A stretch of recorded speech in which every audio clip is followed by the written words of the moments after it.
Et yop les gars, on se retrouve aujourd'hui pour une nouvelle vidéo, j'espère que vous allez bien. Aujourd'hui pas de vidéo mécanique, c'est plutôt un petit vlog. Je vais aller chercher une nouvelle BMW, donc je vous dis pas encore ce que c'est, je vous fais la surprise quand on sera sur place. Donc là je suis sur la route, comme vous voyez, il fait super beau, on est en Normandie, c'est normal. On va jusqu'en Bretagne pour aller chercher la nouvelle voiture. Donc là je suis sur la route pour aller chercher le plateau, je vous reprends après. Les gars, donc ça y est, le plateau est attelé. Donc la direction Rennes, j'ai environ 1h30 là, de route après avoir été chercher le plateau. Donc je fais la route tranquillement, on va rouler tranquille de toute façon et puis je reprends une fois que j'arrive sur place. Les gars, donc premier petit arrêt à la supérette pour prendre des munitions évidemment. On ne fait pas de route sans boisson énergisante et cochonneries à bouffer. Allez, il me reste à peu près 1 heure de route, une bonne heure de route avant d'arriver sur place. Les gars, donc là on est enfin arrivé sur l'autoroute, fini la route à vache. Donc on est à peu près à 30 minutes du point de rendez-vous, donc à l'ouest de Rennes. Voilà, donc je vous reprends une fois que je suis arrivé. Les gars, donc j'ai pas pu filmer chez le propriétaire, il voulait pas qu'on filme, donc j'ai repris la route. Donc là je suis à 150 km à peu près de chez moi. Donc on est à l'ère du Mont-Saint-Michel si je dis pas de bêtises. La BM est là, elle est dans le rétro, vous pouvez la voir. Donc pour l'instant je vous en montre pas plus, je vous la montrerai une fois qu'elle est déchargée à la maison.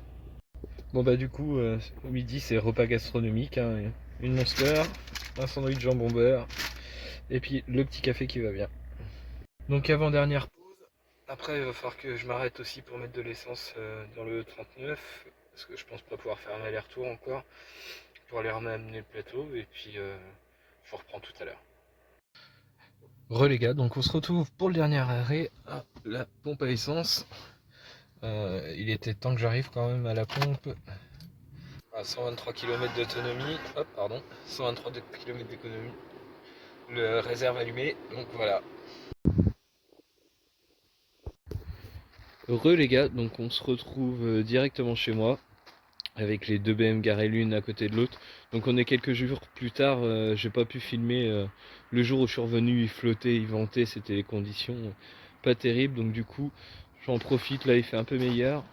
Donc pour vous faire un tour de la voiture. Donc c'est une BMW série 3 E36.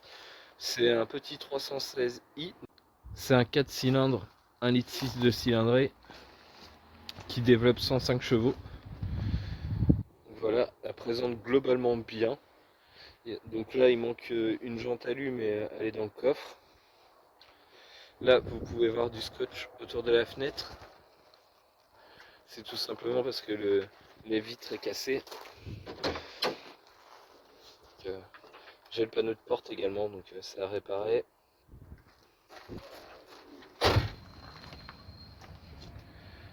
Tac. Là, elle a un com ici.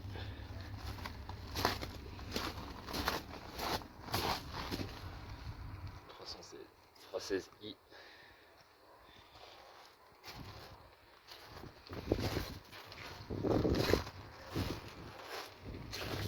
Là elle est crade, hein. J'ai pas eu le temps de la laver depuis le remorquage.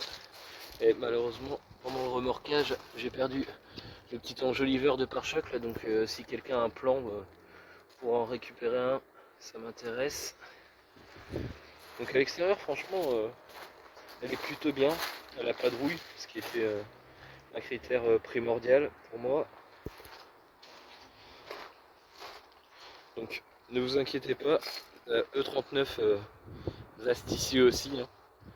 C'est achat d'une seconde voiture. Vous aurez encore des vidéos sur la E39, la prochaine vidéo ce sera changement des amortisseurs. Donc, si l'extérieur est plutôt en bon état, l'intérieur par contre c'est une autre affaire. Donc, comme je vous le montrais tout à l'heure, panneau de porte enlevé, il est derrière. Donc là il y a des housses dégueulasses, on voit que le siège est défoncé. Là on voit il y a des fils parce que le Neumann est cassé. Donc le compteur, il y a, donc là on voit pas trop bien, on est en contre-jour, mais les pixels sont HS. Grande maladie chez BMW de ces années-là. Là on voit les panneaux de porte, le tissu qui baille. L'avantage de l'intérieur, je crois bien que c'est le seul, Mais le ciel de toit avait été refait, donc il est nickel. Donc ça c'est pareil, c'est plutôt rare. Là on voit le pommeau de vitesse qui est mangé. Donc voilà. Globalement extérieur plutôt propre, intérieur moyen, même plus que moyen. Et niveau mécanique, il y a le train avant à refaire, donc d'après l'ancien propriétaire. Je ne sais pas exactement ce qu'il y a, mais il faudra le faire. Il y a le voyant airbag et le ventilateur qui ne fonctionne pas. Donc ventilateur moteur et intérieur. Donc là je pense que c'est un problème de purge, certainement calostat qui ne fonctionne pas ou ce genre de choses. Donc bien entendu pour tout ça vous aurez des vidéos tuto. Voilà les gars, donc là je fais une présentation succincte. J'en ferai une complète bien sûr une fois que je l'aurai nettoyé. Et puis je vous présenterai le modèle, les spécificités plus en détail. Si la vidéo vous a plu, n'hésitez pas à vous abonner, à lâcher un like, un commentaire. Et puis je vous dis à bientôt les gars.